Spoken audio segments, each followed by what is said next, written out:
This experience for me happened in 2009 when my mother was having health problems. She was living with our family. However, it wasn't long before her health began to deteriorate rapidly. A few months ago, she was in a coma. The pain in her knees had been tormenting her, which made her life more difficult. Toward the end of her life, she became extremely depressed. My mom and I have always maintained a very close relationship. We had a deep bond, and she was the kindest person I have ever met. She loved her children and grandchildren dearly. The night before she died, there was an argument between my mom and me. This was a very rare occurrence between us. The reason for the argument was that she was planning to move out and live with my aunt. We had told her many times that this was not a good idea because my aunt had always been an alcoholic and it could have a negative effect on her health and life.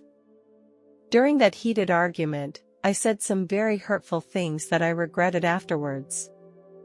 I wish I could take back the words that hurt her. That night's argument left me with a painful memory. The next morning, I was awakened by the sound of the alarm clock in my mother's bedroom.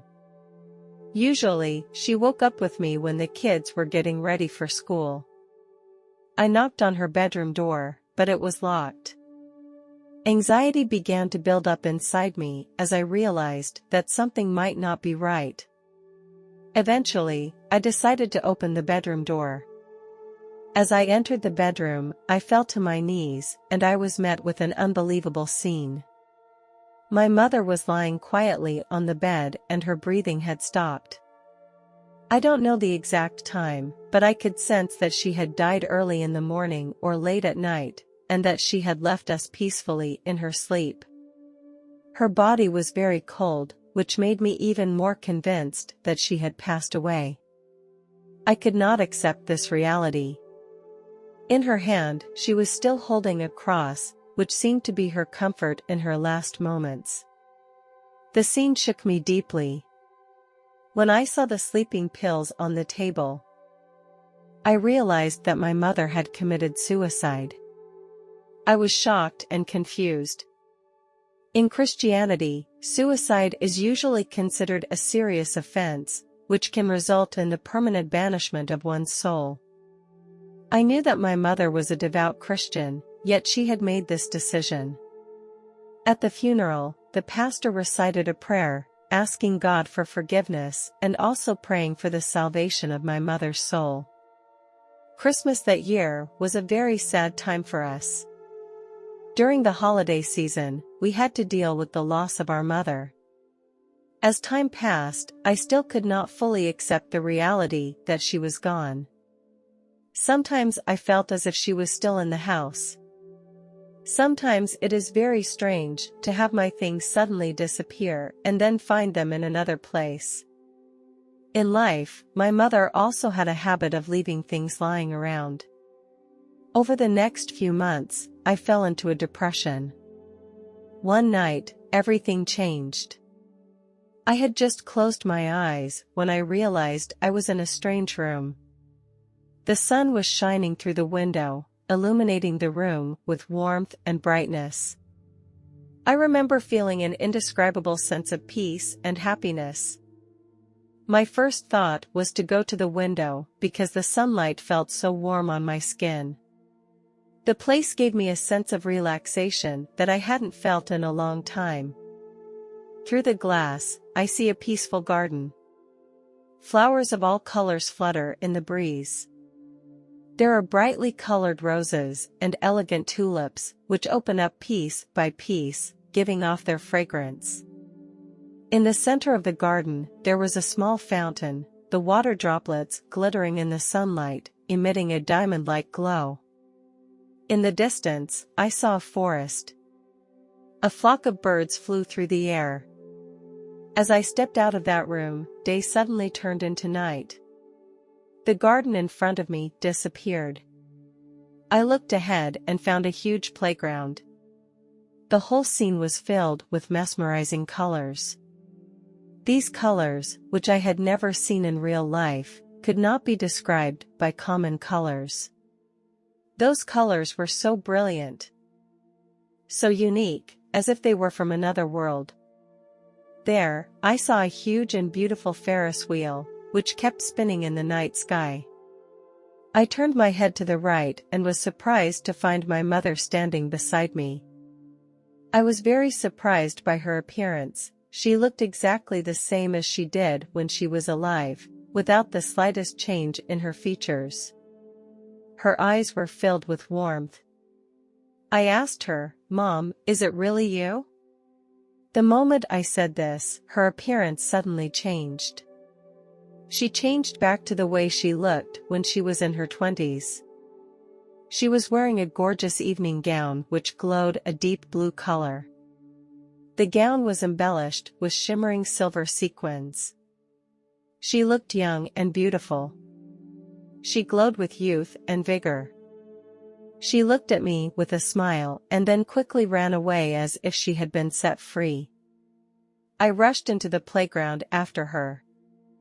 As we stood there, 3 angels appeared before us. These angels were wearing pure white robes. The robes looked very light, as if they were made of feathers. Their blonde hair shone like the sun. Their turquoise blue eyes were deep and clear, radiating incomparable compassion and serenity. Although these angels were not very tall, their presence was solemn and mysterious. We communicated telepathically. Though no speech or words were used, they were able to deeply understand each other's thoughts and emotions. This communication transcended the limitations of words. The angel took us deeper into the amusement park. Here I saw some strange buildings that were completely different from the real world. One building looked like it was constructed of rainbows and glowed with brilliant colors. Another building took on a fantastic geometric shape that seemed to be made of crystals and glass, reflecting dazzling light. We followed the angel into one of the buildings.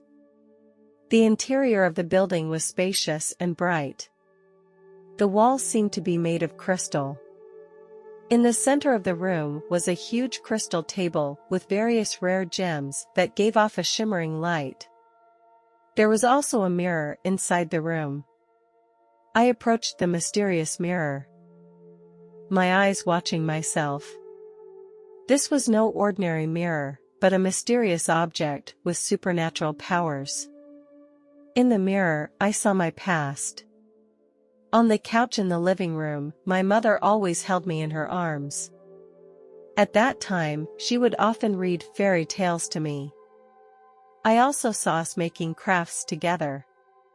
My mother always encouraged me, and she taught me how to draw and make small crafts. Those times were so happy and meaningful. Whenever I was in trouble, my mother was always by my side. These memories played like a movie in the mirror, making me feel as if I had returned to those wonderful moments. In the mirror, I also saw many visions of the future. I was in a serious car accident in my old age that caused me to lose my leg. This scene was shown very vividly in the mirror. I saw myself lying at the scene of a car accident. Vehicles were damaged, emergency vehicles and paramedics surrounded me. My expression was filled with pain. The sight was very disturbing to me. I asked the angels around me if these things could really happen. My eyes were filled with unease, and I desperately needed an answer.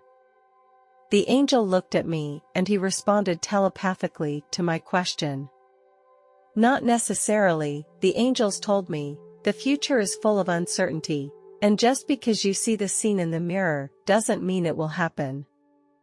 Life is full of possibilities, and your choices and behaviors affect the future. Next, we went up a flight of stairs together to another room. Inside the room were 2 things that looked like bathtubs, one located on the left side of the wall and the other on the right side of the wall. The tubs were filled with clear liquid. My mother looked at me, then, she walked towards one of the tubs and immersed herself in the liquid. Then, a piece of clear glass covered the top of the tub, completely enclosing her inside. My mind was filled with confusion as to what this meant. It was one of the strangest things I had ever seen. Suddenly, I felt the whole space move upward. I felt intense love. As if God was right next to me.